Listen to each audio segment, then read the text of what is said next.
and we're joined by House Majority Leader Eric Cantor. Mr. Leader, great to see you. Thanks for joining us. Major, it's a pleasure to be here. We're going to get to the specifics and the politics of immigration reform, but I want to give you like 30 seconds to tell me what the House Republicans have done, what they intend to do this year. What are the larger optics on this issue? Well, we just came off of our annual retreat this week, and we had a very robust discussion about a very difficult situation, which is our broken immigration system. And I think the takeaway was, Major, there's a lot of distrust of this administration in implementing the law.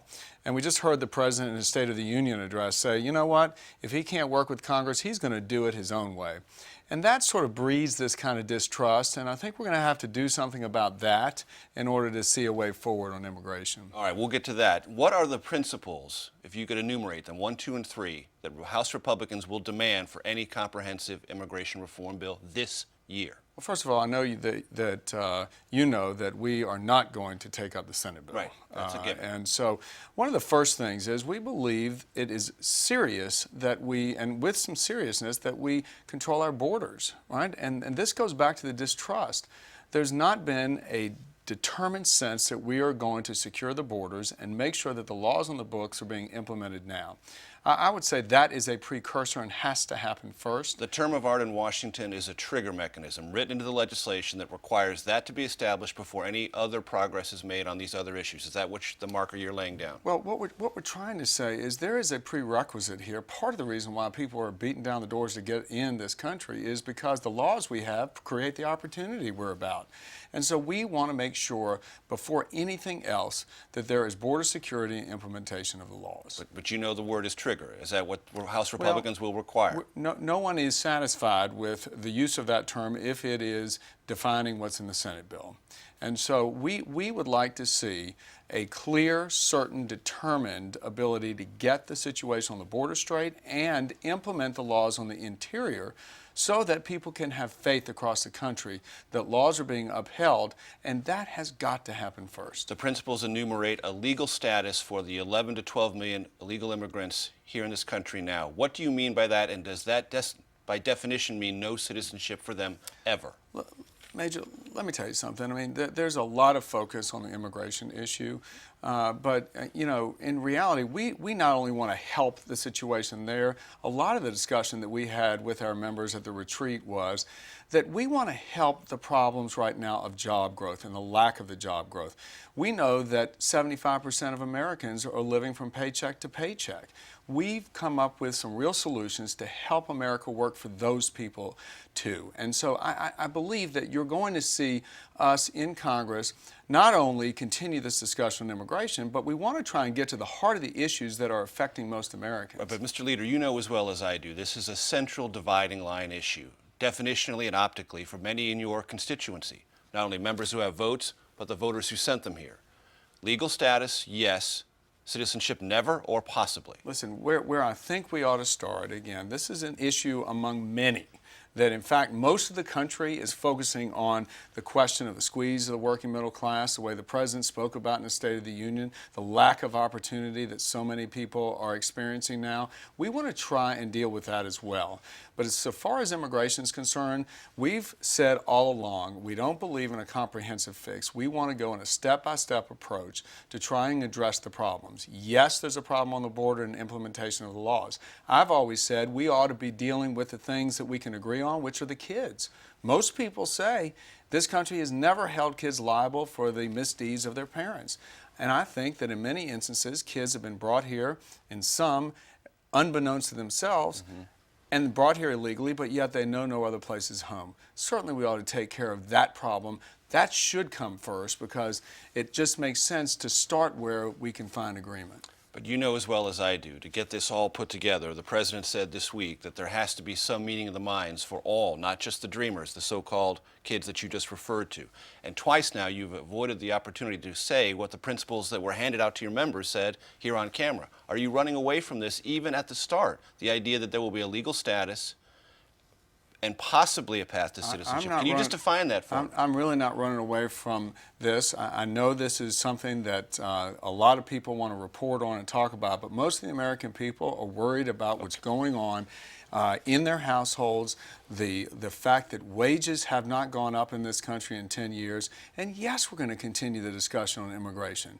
We have said yes. We came out of there saying, there's some principles, these standards that were being released are draft standards.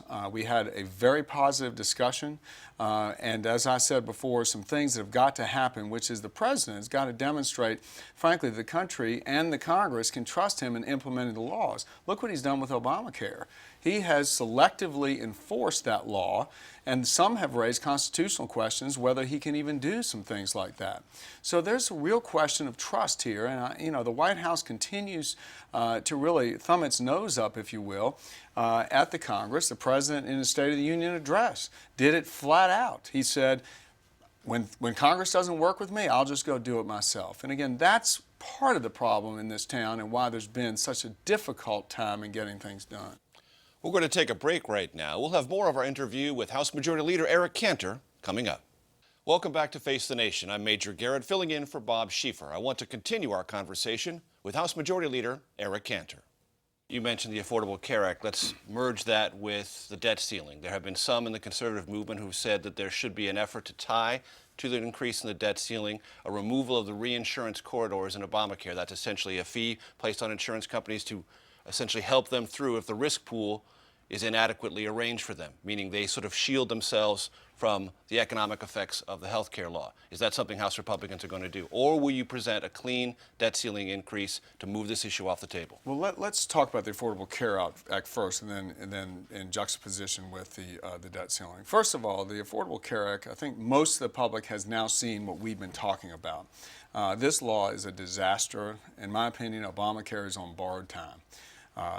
Policies are being canceled, prices are going up, access to hospitals and doctors are being limited. Not for everybody. You would concede that point. For many folks, especially those in the individual market. And as we begin to see the further growth in terms of implementation of this law, you will see, I believe, more and more people negatively affected. And there's going to be a real problem, a real need for an alternative. And Where's that going to come from, and when are you going to draft it? Well, that's what we talked about today, this week at our retreat. I believe firmly that we will have a vote on an alternative for a healthcare system that works for people. Well, I believe that we'll have it this year. We will have it this year. And you know what the reason is, Major, is Obamacare, I believe, is on borrowed time. So no more repeal votes, an alternative vote. We will certainly, Obamacare, I think, again, is on borrowed time. It's not working. And we want a healthcare system that works for all Americans. And in fact, we had a proposal, and the president continues to say that we didn't have solutions. We put a solution forward in 2009 when Obamacare was passed. Many of the provisions in that proposal will be in our proposal going forward. We're going to deal. Who's leading up that effort? And when will we see it? Well, listen. Well, first of all, let me talk about what's in it, because we are going to deal with those pre-existing conditions. We don't want them to go without coverage. We just deal with it in a way and provide high-risk pools so that we can limit the increase in costs for everybody else and do it in a much more cost-effective manner.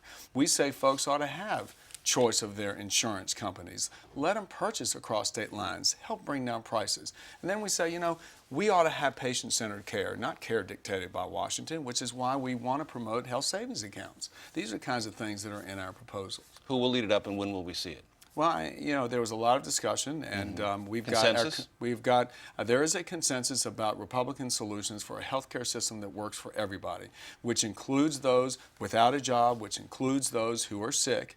And I believe that our committee chairman, the Ways and Means chairman, Dave Camp, the Energy and Commerce Committee chairman, Fred Upton, as well as the Education and Workforce chairman, John Klein, are all working on different elements of this that I believe will turn into an alternative for Obamacare. Timeline?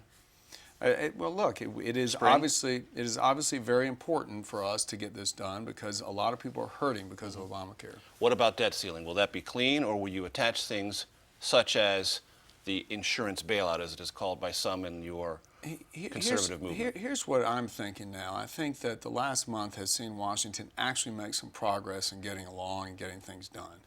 You know that the Paul Ryan, Patty Murray budget deal manifested into the budget vote, the spending bill that was passed a couple of weeks ago.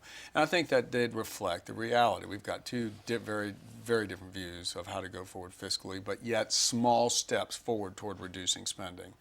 I'm hopeful that that attitude can actually... Even though that added spending in the short term. Well, over the 10-year budget, when it reduced deficit, and what it did, it replaced some of the discretionary cuts, the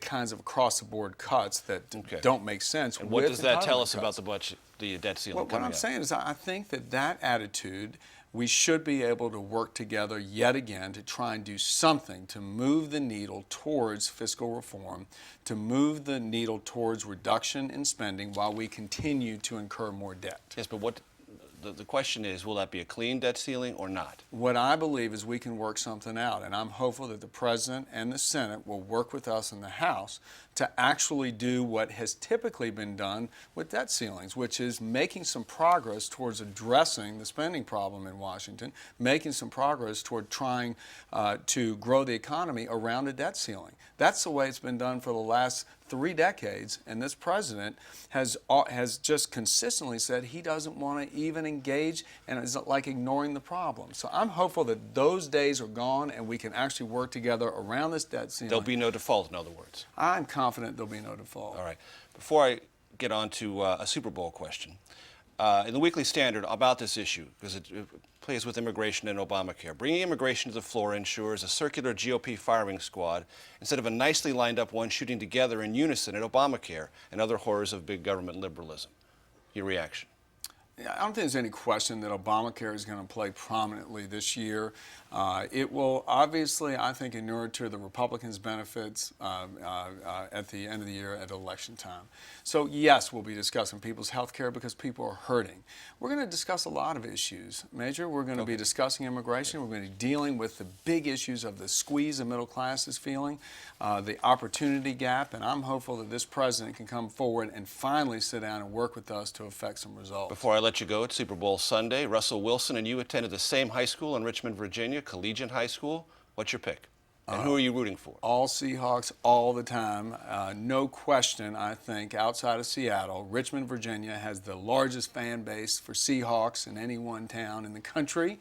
Not only Russell Wilson, but Michael Robinson is from Richmond. He went to Verona High School. We're looking for a good game and a big win. Final score? Oh, don't even go there with me. So. All right. Majority Leader Eric Cantor, thank you so very much, and we'll be back in just 1 minute.